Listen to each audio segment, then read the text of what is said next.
Today's guest is Dr. Jaffe. He has a Ph.D. in psychology. He was a lecturer in the psychology department of UCLA for the better part of a decade and was the executive director and co founder of one of the most progressive addiction retreatment facilities in the country. As a young man in his 20s, Dr. Jaffe's battle with addiction nearly landed him a decades long prison sentence. He spent a year in rehab, a year in prison. He's going to tell you a little bit about that. And wow, just really was able to not only recreate his life and overcome that, but, go on to get a PhD in psychology at UCLA and, has been on this mission ever since. I love his message because it is such a deeper and more holistic look at addiction than just, hey, stop doing the addiction. And yeah, I'm not saying that's all that's out there, but he is looking at it much, much more complex than anyone else I've heard. And I'm just really appreciative of it. If you are dealing with addiction of any sort, even workaholism, food stuff, exercise, addiction type things, all the way to, all the substances, to porn, to sex, to there's so many, gambling, shopping. I really recommend getting his book, Unhooked, Free Yourself from Addiction Forever. He has an actual shame-free step-by-step program in there to help you work through that. He has appeared on Good Morning America, CNN, many other notable venues like the Huffington Post, Dr. Drew podcast, and all of that. So he's just absolutely incredible. I am so excited for you guys to dive into this today. And even if you personally aren't struggling with an addiction, just the topic on how we treat ourselves and what's happening internally inside of us as a result of the programming that we've received throughout our lives and how to overcome it, I think will just blow you away. So let's go ahead and get into the episode. Here is Dr. Jaffe. This episode is brought to you by Peluva. So Peluva, Peluva, those are Mark Sisson's new zero drop minimalist shoe with that distinctive 5-toe design. I have been loving them. I've been a longtime fan of barefoot shoes, and I was very resistant to the little 5-toe articulation personally at first, because just being real, I thought they looked really nerdy. And I was like, oh man, yeah, I love Mark so much and I get what he's doing, but I'm not wearing those nerdy shoes. And then Brad Kearns, who's also involved with that project, was like, no, Tara, you got to try them. Tara, you got to try them. Tara, just come on, try them. And I tried them, and I kid you not, I enjoy them so much that I actually like how they look now. Weirdly, I can tell. So like the purpose of that 5-toe articulation is so that your toes can move more dynamically. So with other barefoot shoes, like I've been a long time fan of Vivos, and I'm still a big fan of Vivos, but they have just that big toe box, right? Which is awesome. So I didn't really feel like the 5-toe articulation was necessary, to be honest. But as I've worn them, I have experienced how awesome that is. It was actually been quite surprising for me. And I wore them this morning. I wear them all the time, and I'm really, really enjoying that freedom of movement on my toes. So, yeah, Brad and I have been going back and forth. I'm like, dude, I actually love them. And he offered to sponsor the podcast with Peluva and also offer you guys a 15% off code, which I was like, okay, cool. Yeah, I will gladly introduce my people to Peluva shoes. So you can use code Coach Tara at peluva.com, or you can just go to peluva, peluva.com/Coach Tara, and you can get that 15% off discount. Make sure you snag some of the socks while you're there, because you're going to need the toe socks. Okay. All right, let's get into the episode.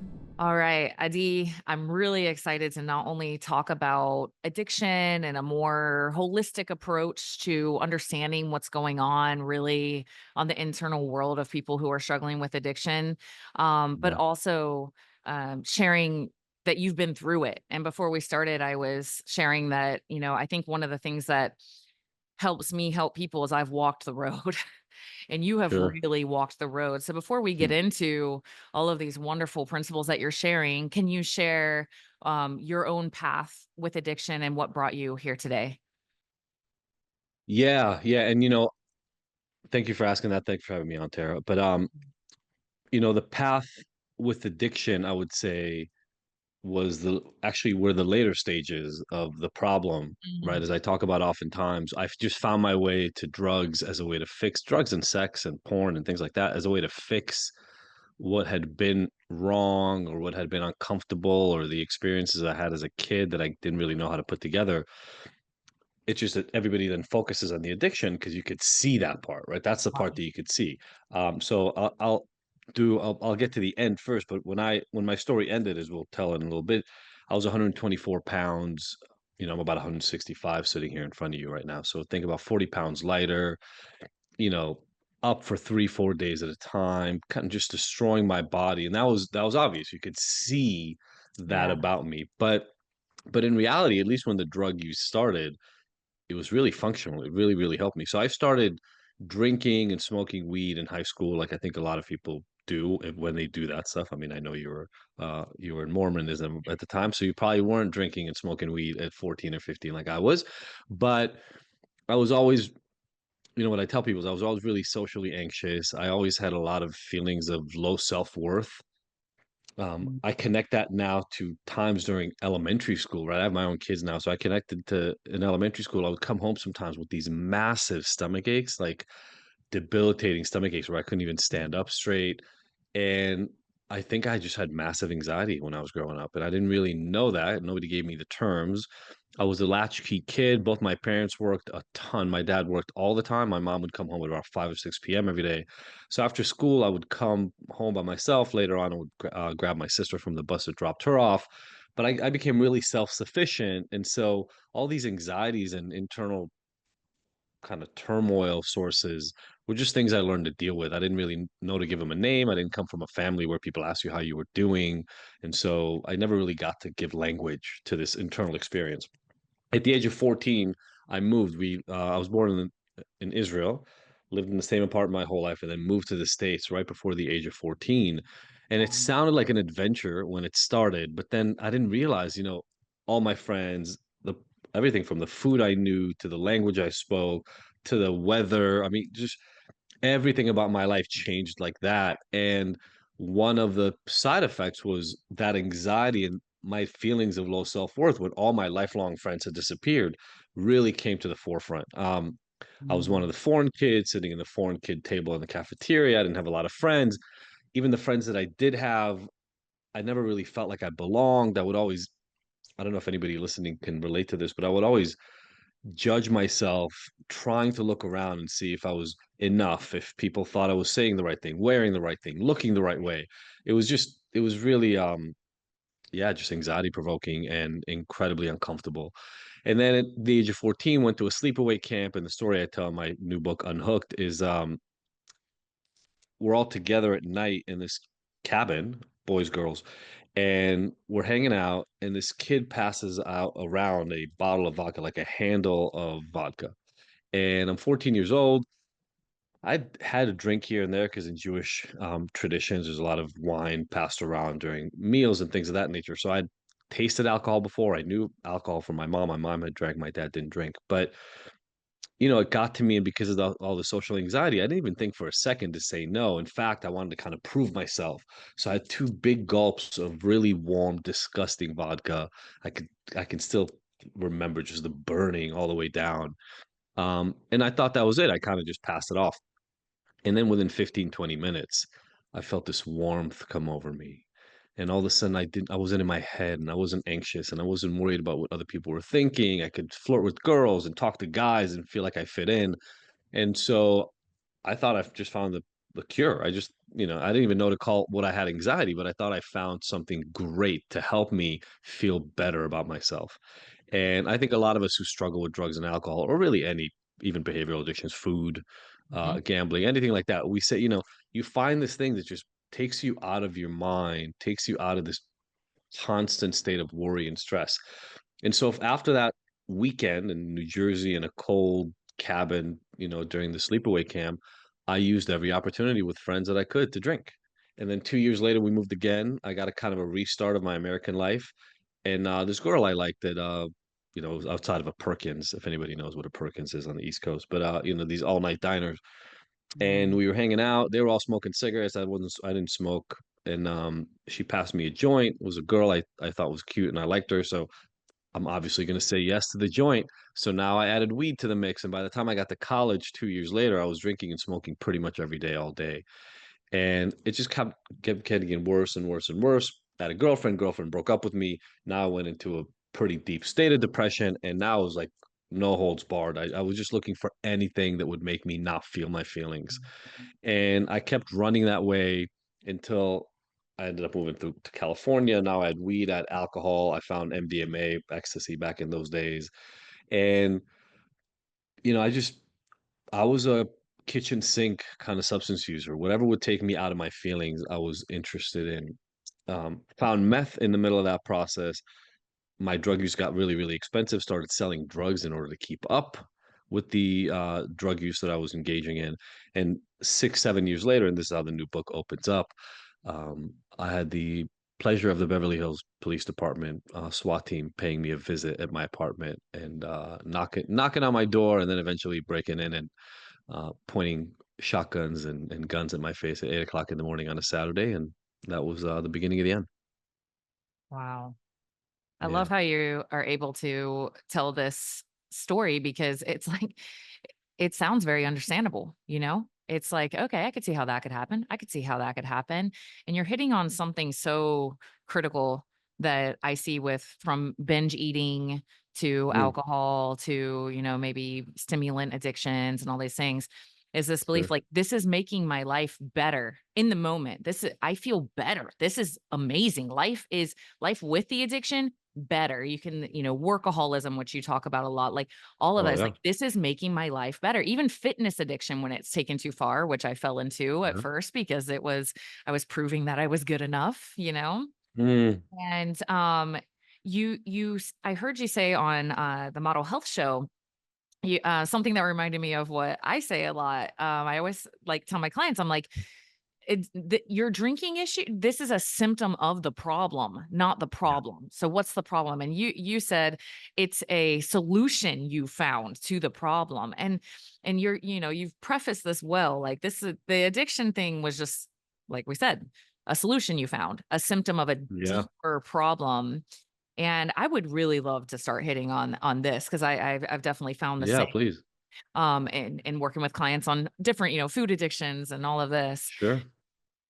I know you're not a big label guy on like, but I think I heard you hint at in a TED talk, I am not ADHD. I am not an Yeah. addict or whatever. So is there somewhere in there that you were at some point given like an ADHD or do you connect to that type of neurology? I'm curious on that one. Yeah, yeah, yeah. Great question. So I was diagnosed with ADHD in college, and then again in grad school.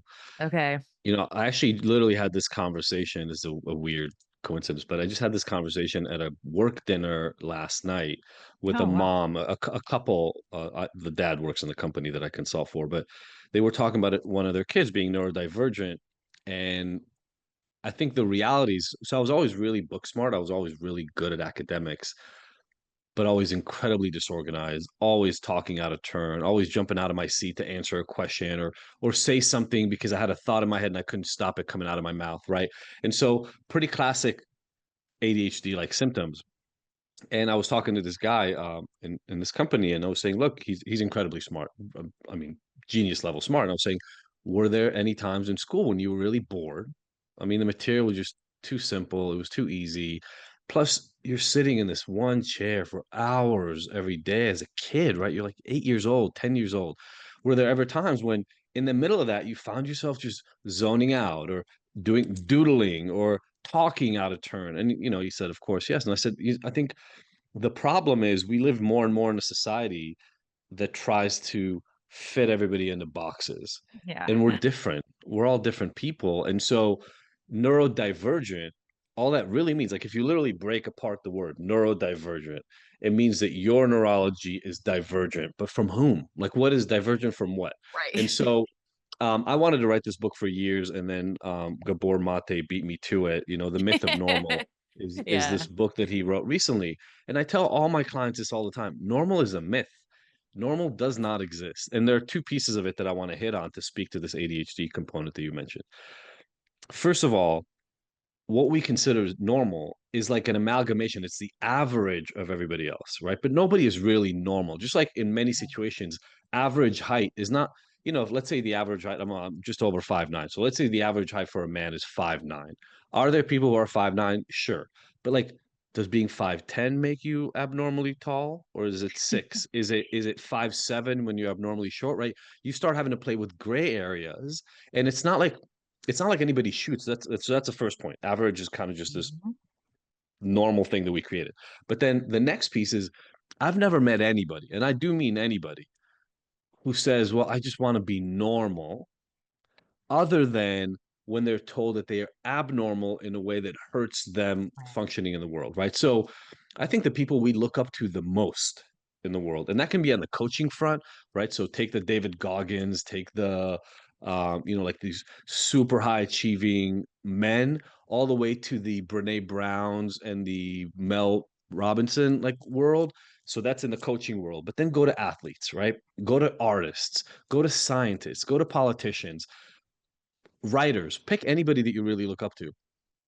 Are they normal? I don't think they're normal. I think Yeah. not a single one of them is normal. And it's actually in the uniqueness, in the divergence. The divergence is what makes them special. So I think, yes, by classic symptoms, I'm really disorganized.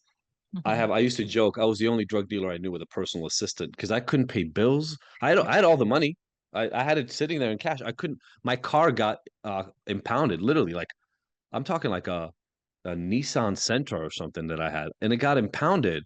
I had 50 times the money for the last 3 months of payment in that same studio where the car got impounded from. I just never paid the freaking bill. So I've always been really, really disorganized. Another thing that is a symptom of ADHD is fleeting thoughts. Like you connect a lot of Yeah. different dots, they kind of fly around. That's been there for me my whole life. When I Mhm. was a kid in school, I would talk out of turn all the time. Weirdly, now my career is primarily speaking. Like Yeah. that's Yeah. 70% of what I do for work now is talking. So, yes, I was diagnosed with ADHD. What I've learned now to as a personal perspective, as a frame for that is there are things that make my brain unique and that makes Mhm. it qualified to do certain things and completely disqualified to do others. You do not want me organizing your taxes. You don't want me organizing your room, even to be perfectly frank. But if you've got a lot of different balls in the air and you're trying to figure out how to make them all fit together and how to create a life, I'm probably really good at that for you. Thank you for sharing that. I completely see it that way. And I've never like tried to get a diagnosis, but I've been told by, colleagues, they're like, Tara, you would get one. And my son, who's 17, would for sure. I mean, it's just like quintessential. And the reason I bring it up is because I've noticed in my son, they talk about the rejection sensitivity Mm, dysphoria that ADHD people tend to have or whatever, right? sure. And I have noticed in him, like he's brilliant. He's, he can be insanely driven and talented at anything that interests him. He's just such an awesome kid. And that sensitivity is there and like it's like a hypersensitivity that also allows him to be freaky intelligent and outside of the box and find solutions or whatever. But that emotional sensitivity I've noticed, especially for boys, because, there's still Mm, that whole, like, we gotta be tough and we gotta be a man and we gotta hold it macho, all yeah. in kinda that still exists even now. Like, that's still happening to Sure. little boys globally right now. We haven't gotten that far Yeah. on that. And I can see how that has led, that's I mean, kudos to him. He's like reading 4 agreements, like he's read it like 7 times. He Right. meditates, does breath work, but Yeah. I see it in him, I see that like it really hurts. And it did for a while in his early teenage years really get to him this. And I think, by the way, like it's developmental also. But I think if you have Sure. that high sensitivity and then you're basically getting these little messages of you're not good enough, you don't measure up, we don't like you, we don't approve of you, stop being bad, all of that, it's going to really, really negatively impact a sensitive person's self-esteem and how they see themselves, like possibly even a little more when you're highly sensitive like that. And Yeah. I was wondering if you could, because this is where we're going to go straight into the meat and the potatoes of this. Yeah, sure, sure.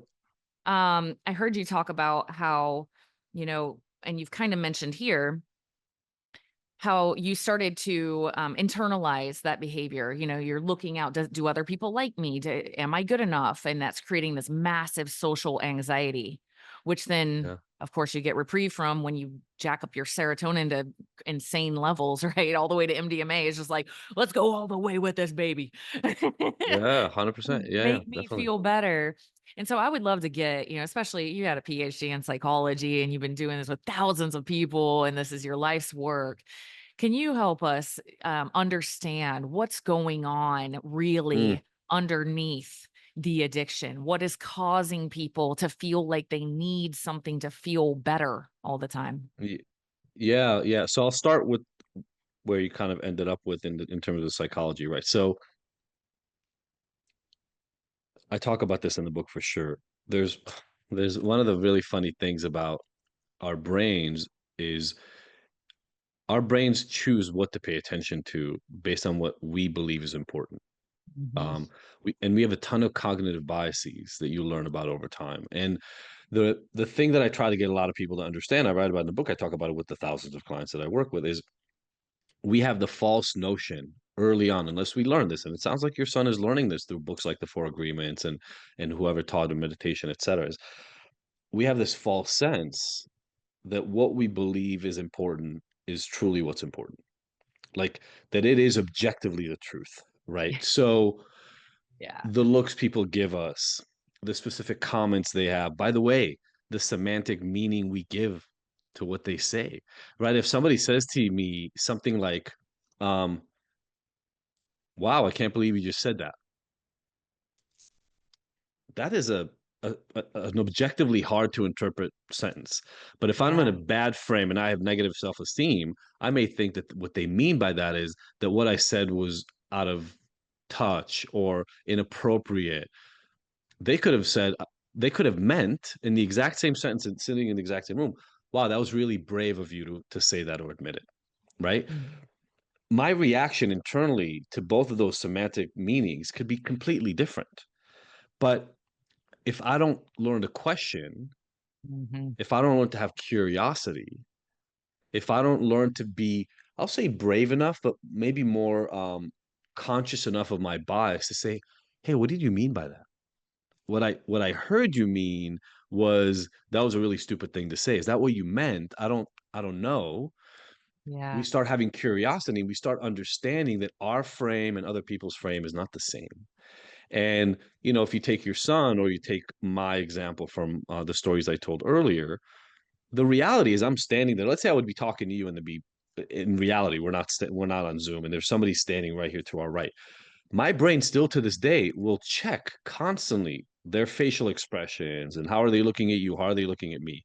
I am enamored by people who can really, really focus in a conversation. You know these people, right? They look you Yes. straight in the eyes Yeah. and they do not look away. My brain is all over the place as I'm looking. And so what I've learned is to question my own frame, my own perspective, my own reality. And that is actually one of the things that has helped me the most. So there are a ton of cognitive biases. I'll name a couple of them just for people to have a frame in case they haven't heard them before. So one of the big ones that everybody talks about is confirmation bias.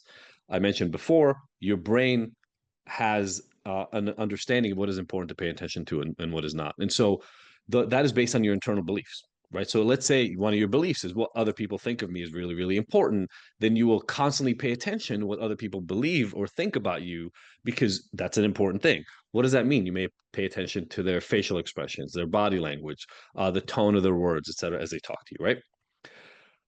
You are giving importance. And in giving importance by belief, you give importance by attention. So you can only attend to so many things at any given point in time. You are directing a lot of your attention at those things that I just named in order to judge what you think is important. But that is based on your belief of what is important. And so if you can change that alone, your brain will shift what it looks like. There are a ton of studies. There's one that I mentioned in the book that I would urge people. If you look up, let's say, like I think one of the YouTube searches that will get you this, some like black white basketball passes experiment. I don't want to Okay. give away what the actual experiment is, but there's a video, and if people just pause this right now and go look at the video or look at this after, it's a video that shows you that if I tell you to pay attention to something in the environment, your Mm. brain is so good at paying attention only to what you believe is important, you will miss other things that are really, really crucial. And we do this all the time. There were experiments that have done. I've actually participated, or I've worked with scientists who've done this kind of experiment. It's called change blindness. If you put somebody in a driving simulator and you have them drive a car in a simulator, you can do insane things to the background images in that simulator, and people will never notice. And I'm talking things like you can drive and entire buildings in front of you can disappear, and you will have no recollection when we test it later that any Wow. buildings disappeared, any new buildings appeared. People will pop in and out of the scene, trees in and out. And the reason is all we have to do is something like, let's say there's a crosswalk. We have to put in the simulator somebody passing the crosswalk. Your brain immediately goes to this person. Three buildings can disappear while that person passes by. You will Right. not know it. And the Right. reason I think I talk about this in the book a lot, I like using physical examples for psychological phenomenon because we're so bad at understanding how subjective we are that we need physical examples. And Mhm. so confirmation bias is one thing. What I believe is important was what I pay attention to, everything else disappears. Anchoring bias is another huge one. You talked about Mormonism, right? So you came from the church.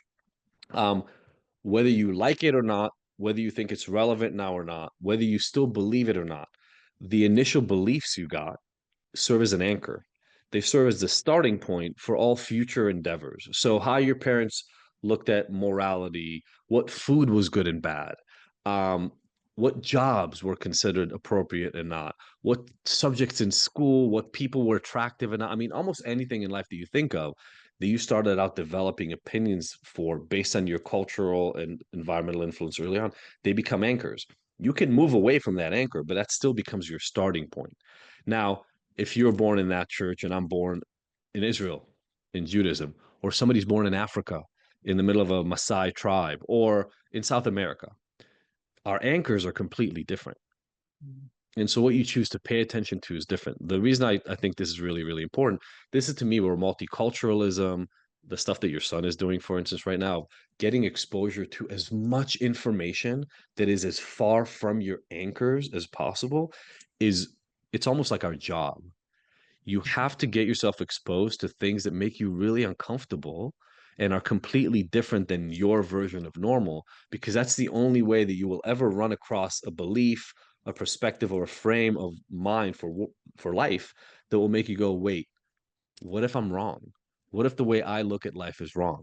And I'm going to turn a question back to you. You left Mormonism, right? You left the church, and so how many times from the moment you started thinking that you may want to leave the church until, let's say, this moment, have you dealt with having this realization, oh my gosh, I took on this belief fully Yeah.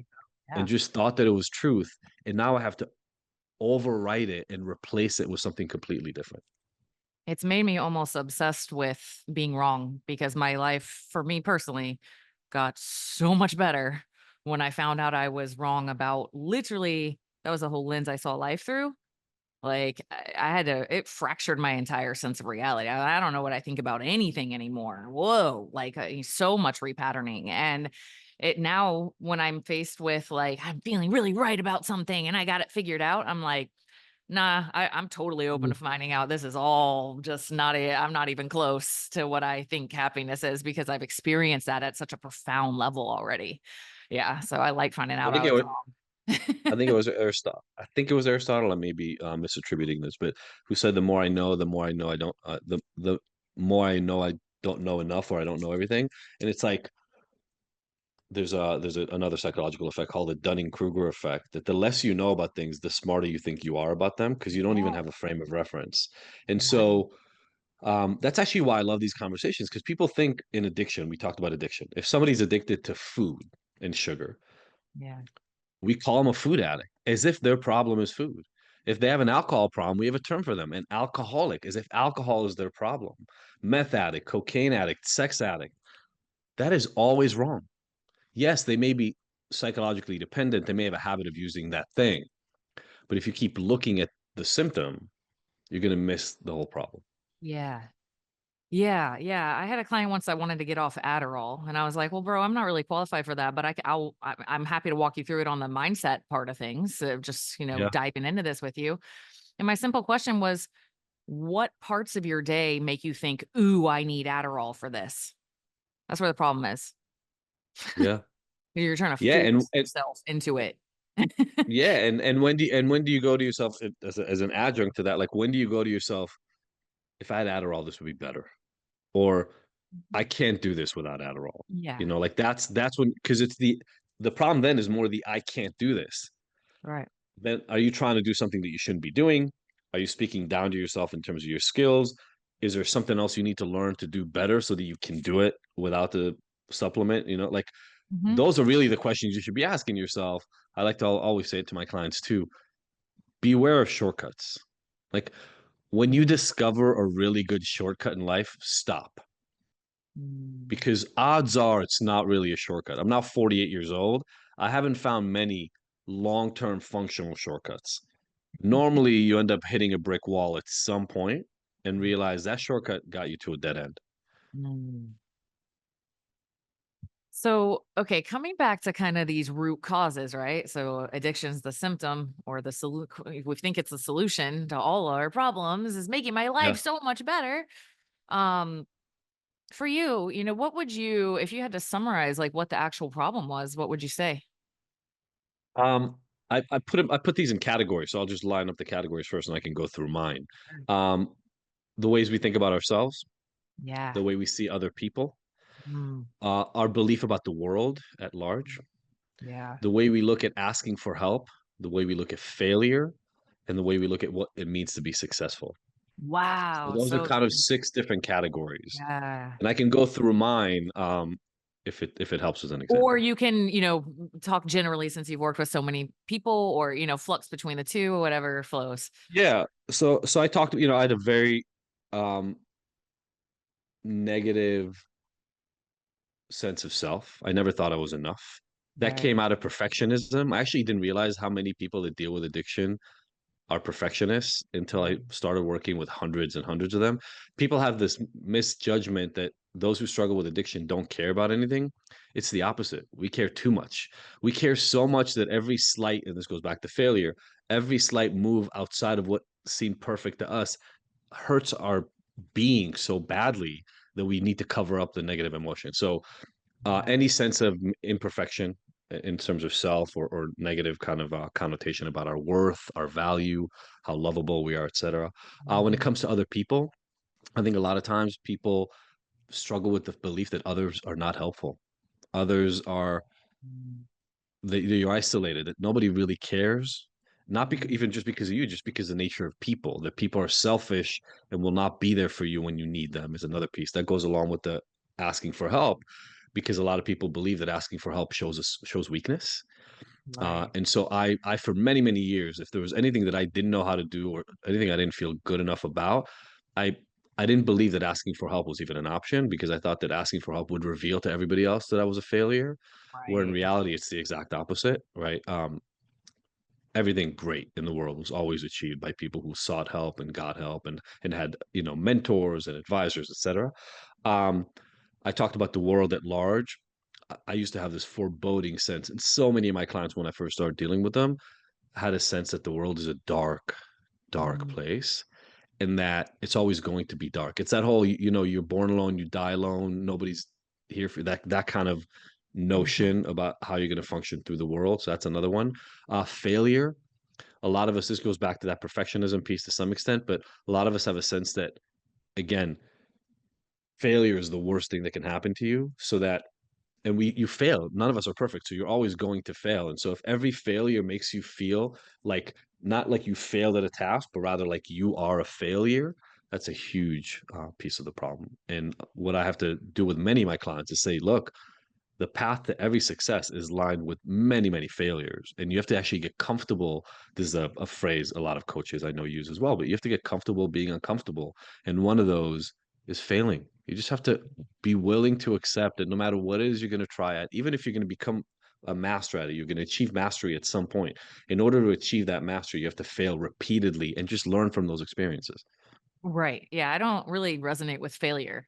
It's learning. But I can see how, because your self-worth is tied to it. It's all performance. Everything I'm hearing from you, it's Yes. like it's very a very performance-based way of looking at self-worth through the eyes of others, through your own perfectness. Hide, don't let anybody know that you're not perfect because it's all there. There's just low self-worth and poor treatment of self, guaranteed, which is not even, it's totally from adults, caregivers, etc. Right? That's now The being in thing that's the reality is that it's so often projected onto us from others, right. right? But as a child, you just take it on.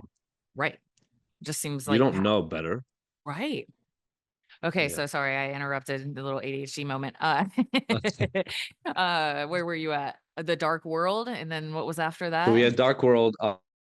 We had the failure piece Failure. that that went along with asking for help, and then one of the things that is something I'm actually this is almost like a new addition that puts some of these together and flips it on its head, like essentially does the negative version of everything else was bad. How you look at success is another big metric. Okay. I started working with clients a lot now and measuring. Are you measuring your success primarily by external measures, like things you can show others? Or is there a sense, a relational sense, like the people in your life and what you feel like in the morning? Those aspects of self Mm, and measuring your achievements. Because, when I started out, I was a graduate student. I was working with, whoever was in the clinics I was working at or the treatment centers. But as I kept working higher and higher up the ladder, and I work with ultra high net worth individuals or people who are really, really successful, it's hard. It was hard originally to look, like you mentioned, to look at somebody who's uber successful and try to figure out how could their self-concept be so far from what it looks like to everybody else on the outside, right? And that could be a world famous musician, right? Where literally millions of people believe that they love him, her, and come to shows and laud them and are obsessed. How could and you work with somebody like this and you think to yourself, okay, I understand why I may, and this is again a subjective view, but I could understand why I would have a problem with self-esteem. I've got the four, five, seven friends I've got. Sometimes it's good, sometimes it's bad. I have success, but it's moderate, blah, I have my story of it. But I would initially, 10, 12 years ago when I started working with some of these people, I would ask, how did they I had to bridge that gap. How can you have millions of fans and feel like a failure at the same time? And what I understood is it's back to that self-judgment. But those people, they believe that they can measure how good they are and how good their measure their success in life by external measures. And nothing will ever fill that. There's no amount of money, no number of fans, no number of platinum hits or yeah. employees in your global Fortune 50 firm that will fill a void if you Yeah.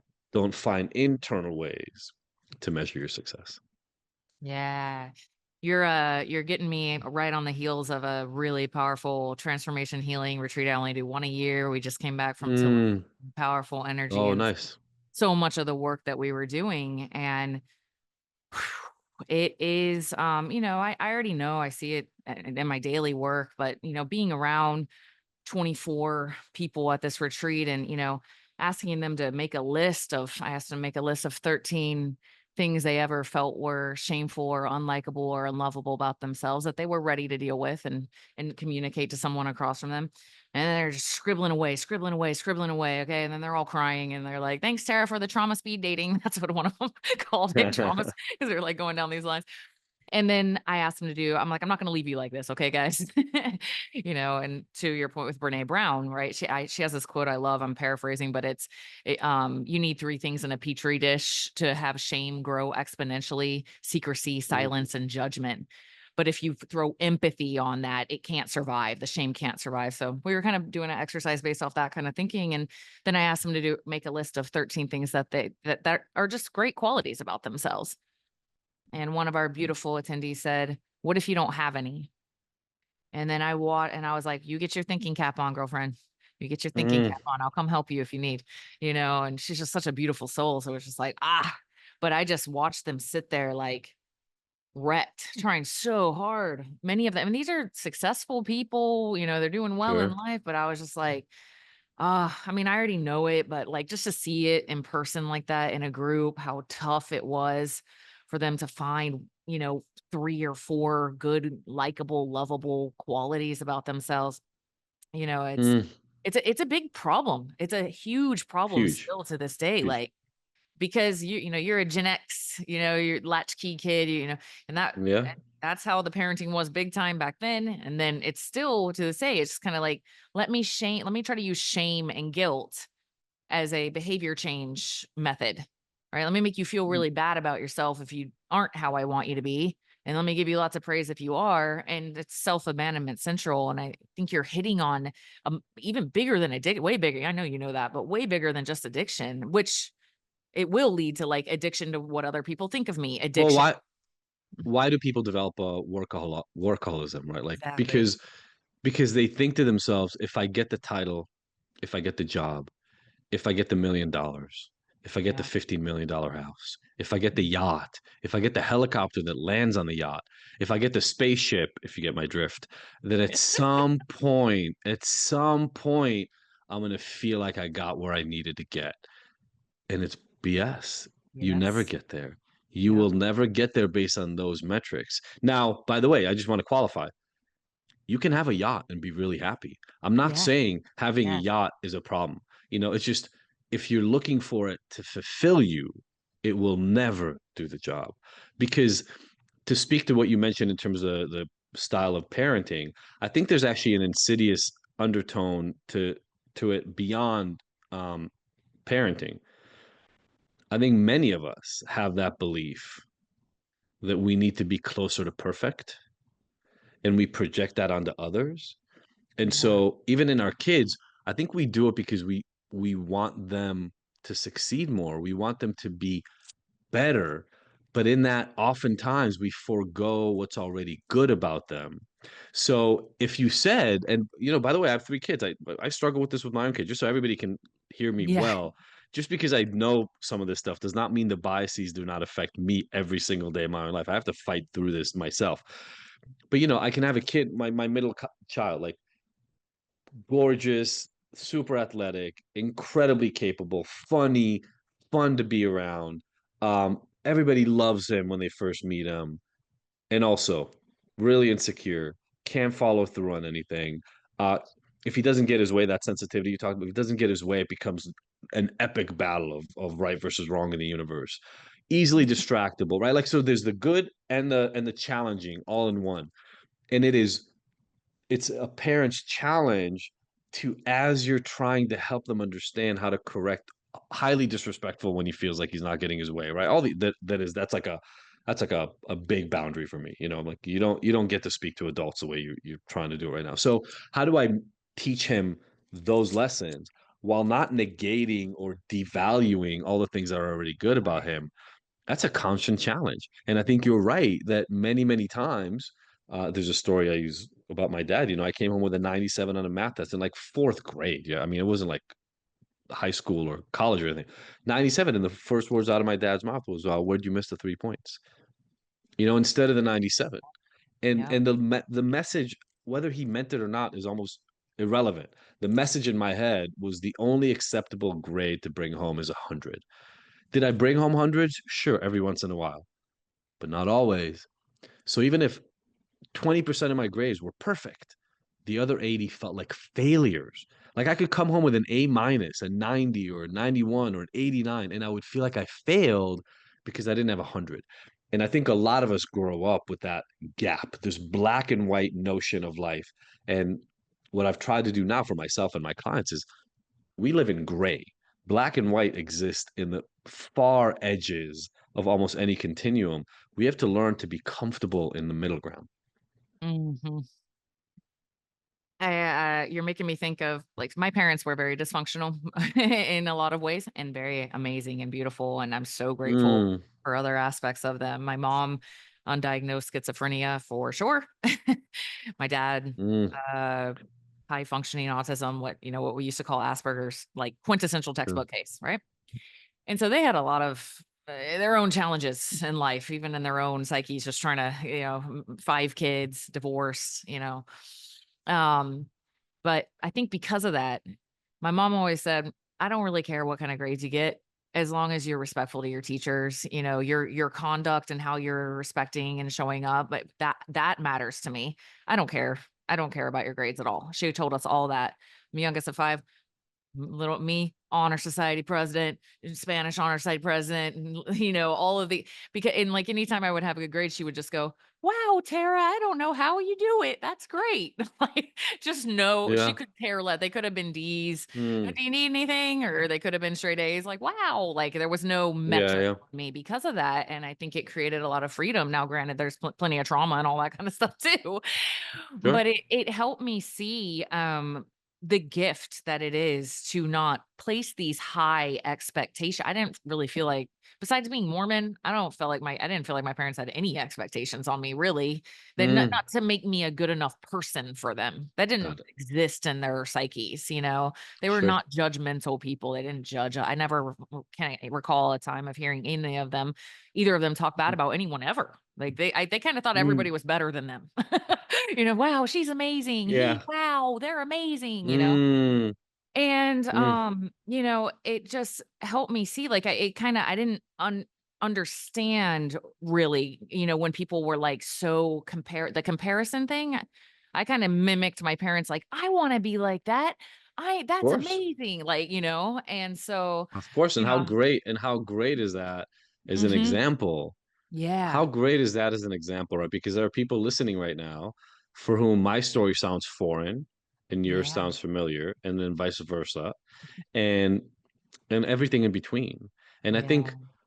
I think the message that I always hope to impart on people is let's spend less time wishing our past was different Yeah. because unless you have a time machine, that ship has passed. That, that train has Yep. left the station. You're here now. And Yeah. there were things you had no impact over or no responsibility over, no control around when you were younger. And now you're an adult. So Yeah. you're still subject to the same rules, like your past will impact you. But you can start now. Mhm. You can start now identifying, okay, here's where I was born. I call it in my book, I call it the eat cycle. I kind of joke, you have to pay attention to what you put in your body and what you eat physically in order to be healthy. Nice. You also have to pay attention to what you eat psychologically. So that's explore, accept, transform. Exploration is how did I get here? Right. So that's Okay. like, oh, my mom was an undiagnosed schizophrenic. Here's the good for it. Here's the bad. Here's the weird. Okay. Got it. Yeah. That's exploration. I get it. Now, the next step is acceptance because a lot of people find it, and I'm sure you went Mhm. through this at some point. A lot of people find out those factors and the shame and the judgment and all that stuff starts seeping in because they go, oh my Mm. God, what does that mean about me? What does it mean about my parents? Mhm. All the trauma I went through. I'm now Right. damaged, right? We start using Oh, this languaging around right. ourselves. Hold on. You're not damaged. Your brain did exactly what it was supposed to do back then. It adjusted to the environment you were born in. Not Mm. damaged, Yeah. but it learned what it learned. So it was anchored. So now acceptance is the next piece. Got it. My brain did what it's supposed to do, even if I'm neurodivergent, right? Like whatever it did what it was supposed to do given its capacity and resources. And now I'm here. Acceptance is that I'm whole as I am. Mm. That doesn't mean Yes. I can't work to change. That Right. doesn't mean I can't want something different, but I am me right now. Right. And it's from that place, from a grounded, stable place of acceptance, as you mentioned, letting go of as much shame and judgment internally as you can, that we get to go, all right, now, because I'll say this, if you're acting out of judgment and shame, you may be reacting. You may be trying to go against what you had as a child, even though that's not really what you want. And it's not really what's serving you because you're being reactive to the past. But once you come to acceptance, you say, okay, this is my baseline now. What do I want? Well, I learned that grades were not really, really important, but performance academically is really important to me now as I look. I do want to get a PhD. I do want to get a master's. I do want to become a lawyer. Okay, great. But I'm making that decision from this grounded new place, not from the Mhm. judgment and the expectations or lack thereof Right. of my parents. Then Right. comes transformation. So explore, accept, transform. I don't know that I keep fighting with this next sentence in my life and my work. I don't know that you can do anything you want on the face of the planet, but you can do a heck of a lot more than you believe once you Yeah. put some work and some elbow grease into it and Yeah. are willing to spend enough time learning how to do something, right? And I'm talking going to space. I'm talking becoming the best gardener in the universe. I'm talking becoming a race car driver, being a really good painter, a Yep. juggler, or like a creative writer. Like Yep. it almost doesn't matter where you want to go and when you're starting right now. What matters is how much work are you willing to do in between.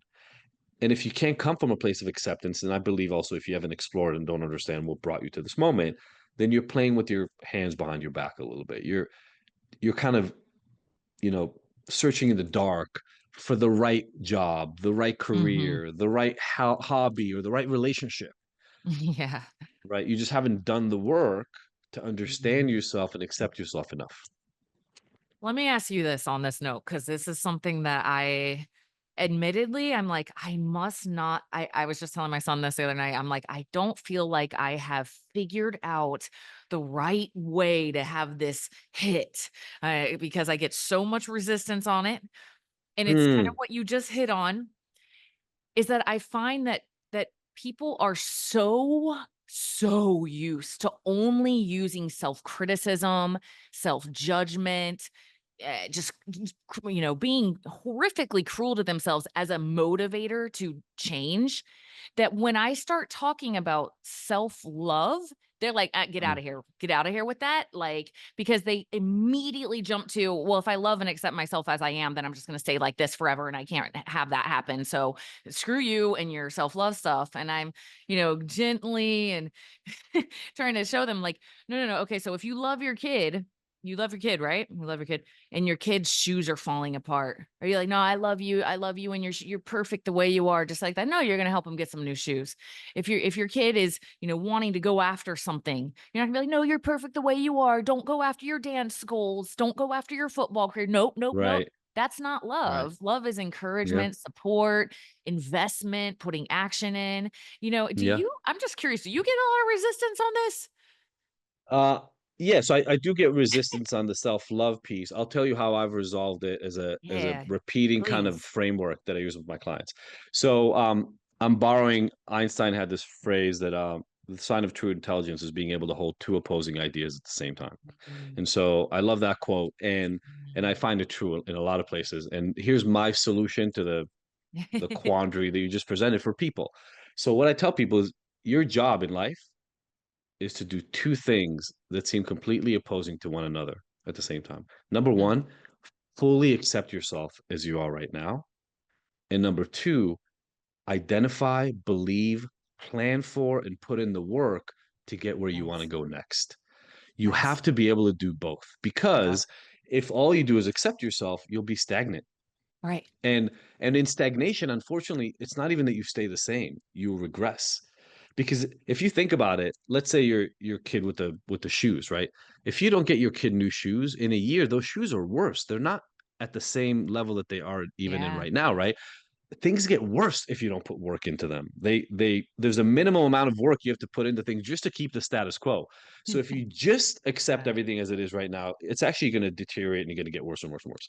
If you only judge yourself based on whether you hit your goals, you will never ever be happy Yep. because you're never going to reach your goals. Surprise to anybody listening right now who hasn't figured this out about life yet.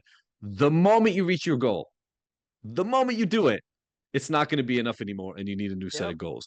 So if you always judge yourself by where you're going, you will never be happy. If you only accept yourself as you are, you will never change and you will never strive and you will never grow. You have to be willing to accept both. And that's a Beautiful. difficult task for a lot of people, but I found it's a huge unlock the moment you can do it because there's Yeah. no judgment about where I am, but I'm not Yeah. accepting it as everything I can be. Exactly. And then you have that self-supportive action is like, hey, you don't have to do any of this stuff. What would you like to do? And let me support you along that path. Which Yeah. obviously, I mean, I can't recommend enough for people to read your book. And by the way, you have another book, Abstinent. What is the name of that book? Abstinence is The not the abstinence myth. the Yeah, the abstinence abstinence myth. myth. Yeah. Yeah. Yeah, Yes. that was a precursor to Unhooked. It's a really short book. It's like 125 Okay. pages. Um, but I mean, the abstinence myth, given everything we've talked about now, is simple. Like quitting alcohol is not the only solution to your problem. Stop judging whether you're doing well on your drinking just based on whether you quit alcohol or not. It's not a good metric. I know a lot of people who've been sober for 30 years and they're freaking miserable.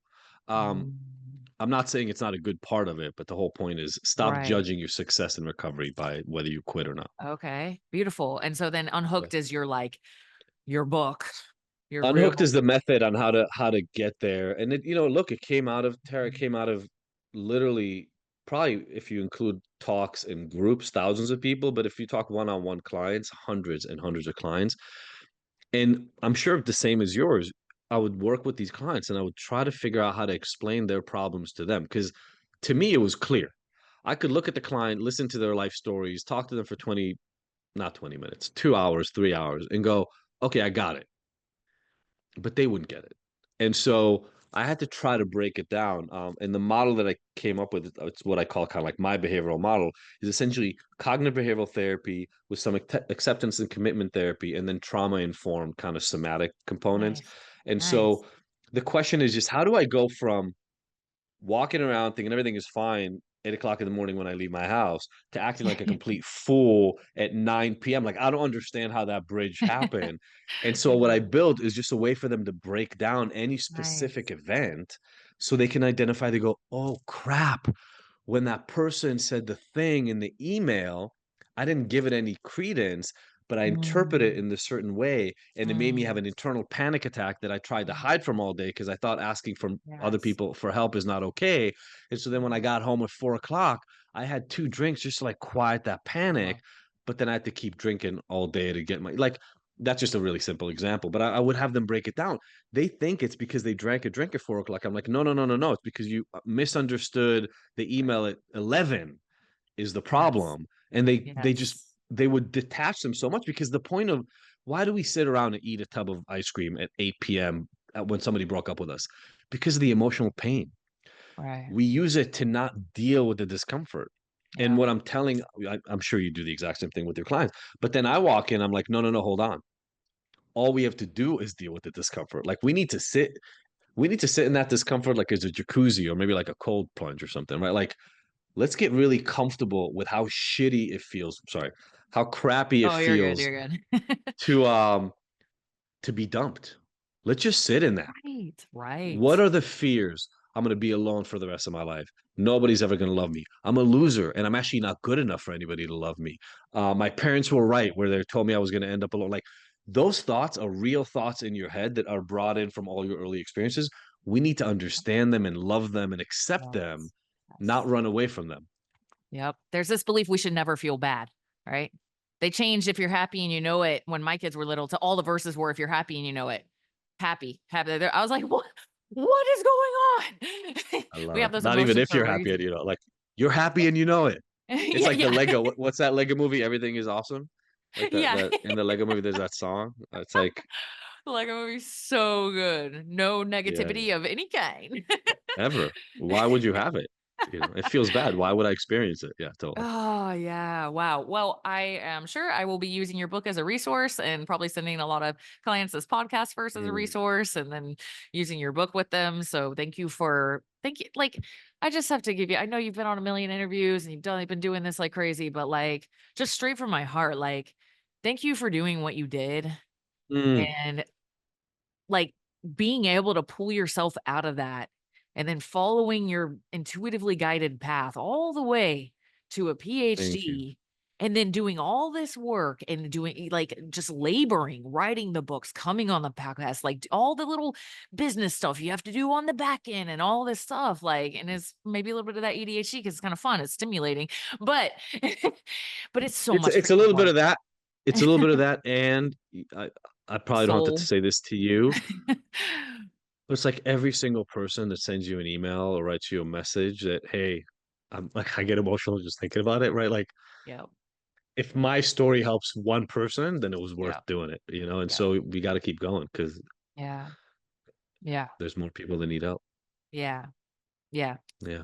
I'm grateful, grateful. It's seen, it's appreciated, it's special. It's, you're on a unique mission and I'm just grateful that we were able to do this Thank you. today and that I can introduce my people to you and just yeah, say thank you. So, Thank you so much for having me on. Thank you for yeah. everybody listening. And yeah, I appreciate the opportunity. Thank you so much for joining me on this episode of the Inside Out Health Podcast. I hope it's been helpful to you in your journey. If you think that it might be helpful to someone you know, please share it with them. Please share on social media. It really helps me grow the show and reach more people with these amazing messages. And if you could be so kind as to rate the show and possibly even leave me a review, that really helps. So much thanks in advance if you do that. And yeah, please subscribe if you want to hear more of this type of content. I have lots of amazing expert guests on the way. All right. Thank you.